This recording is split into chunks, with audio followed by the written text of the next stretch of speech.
Hello, welcome to Sound and Fury Book Reviews. As usual, I'm Tina. Today I'm doing a book review for Recipes for an Unexpected Afterlife by Deston J. Munden. This is a book coming out October 14th, 2025 from Bindery Books. It's a cozy fantasy.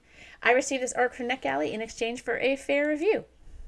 So in the 90s and 2000s when we had video stores, I know this intimately because I worked at one for 6 years. I am that old. And then you get the big disaster movie would come out, or the big just the big movie. But then you get a couple low budget ripoffs a few months later. You might think that this book, because it shares two details with Legends and Lattes, fantasy coziness, and an orc who opens a restaurant, that it is a ripoff of that. It is not. It is wholly its own heartwarming, compelling story. So I just wanted to get that out of the way right off the bat.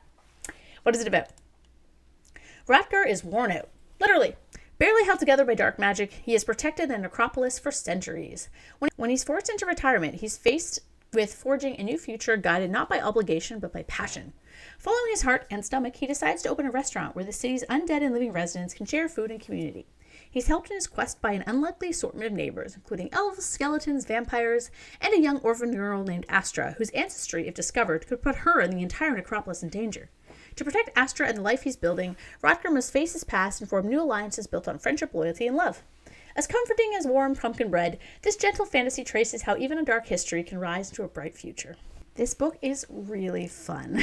The fact that Rutger is centuries old and undead, but turned immortal, is a really fun dynamic. His arc revolves around deciding what he wants to do with his life now that he's alive again, and being brave enough to decide what to do with it. It's absolutely charming. Rutger himself is a lovable character because he's a badass orc champion, but he's also a total cinnamon roll. He loves his family and he adores food and cooking. I would never want to be a chef or cook for a job, but I love cooking. It's rare that I make processed meals. Most of what we eat, especially during the week, is homemade from scratch. I had leftover chicken the other day, so I made chicken pot pie.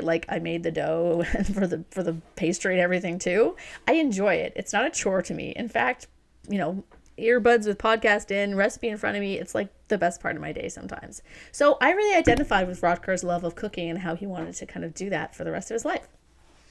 The other characters are fun too, though I could have used a bit more with, most of them. Astra was a really excellent child character in that she didn't act older or younger than her years. She wasn't annoying and had a real personality. But the other side characters, particularly the employees, needed a bit more depth. There's a romance that is kind of just told to us, which seemed to come out of nowhere. I kind of would have liked to see that kind of develop a bit more with some dialogue between the characters. I really liked Titley, the undead Fey Queen. But one thing this book really lacked was snappy dialogue. The dialogue is fine, but it's almost too serious at times. This book does have a very serious kind of undertone to the coziness, which I think really worked for the book. I think it fit well with the tone and the atmosphere. It's just, it didn't have that kind of it's not lighthearted. It's hard to describe how this is cozy yet not lighthearted, but it just, that's the way it is. Tied to that, I guess, is almost because there is no love story, so you don't really have that kind of dynamic. The love in this book is parent to child, and I think that's absolutely fantastic, as not every novel needs a love story shoehorned in, and it's great that we're getting books now without romance. We rarely see a father-daughter kind of connection form in a book, it was so lovely, All of this was absolutely great. But I'm also going to admit that one of my reader failings is that I really love a love story. I want to ship someone in every book. There were opportunities here to do so with lots of characters, but we don't get one at all. You'd think after being undead for how many number of centuries that Rutger would want a good, roll in the hay, but he either doesn't care or maybe he's asexual. It's never addressed. I don't think it needed to be addressed. I don't think everyone's sexuality needs to be spread out on a platter for everyone to look at. I actually also think this is the best thing for the plot because it would have bloated the story a bit. I'm just a sucker for a love story. So if you like fantasy without love stories, you'll love this. The prose is excellent. As I said, it's very serious, but the author could write a really good non-cozy fantasy, I think, as his writing is really descriptive and has this velvety quality that works really well with the world building, which itself is also super cool. It's a city run by necromancers, so there are skeletons, demons, and all sorts of creatures roaming around, though this is all kind of normalized. I loved this. I love, like, undead stuff. I guess it comes from, my original obsession with Warcraft 3 as a young person. I thought it was super fun. I actually have a big skeleton. I have a 12-foot skeleton, those ones you see on social media. It was my Christmas gift last year from my husband to me, and it was like, I was so excited about it. I can't wait to put it up for Halloween. The skeleton's name is Big Skelly, if you want to know. Sometimes my kids call it Mama Skeleton, and I'm like, that's fine too. Back to this. The book also raises important questions about finding a purpose in life and not being afraid to fight for your own version of your good life.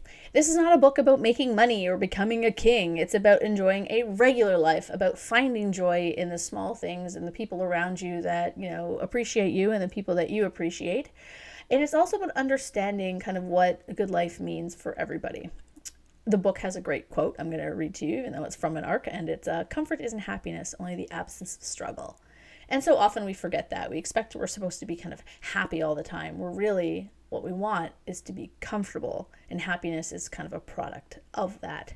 I don't think you can really even be happy without being comfortable. Or I guess it's more like happiness is a fleeting emotion, where comfort is something that, you're comfortable in your life, then, that allows you to have moments of happiness. And I think that that's kind of one of the main arguments of the book, is that you have to go out and if you're not happy or you don't know what you want, you have to figure out what will make you happy, and you have to fight for it.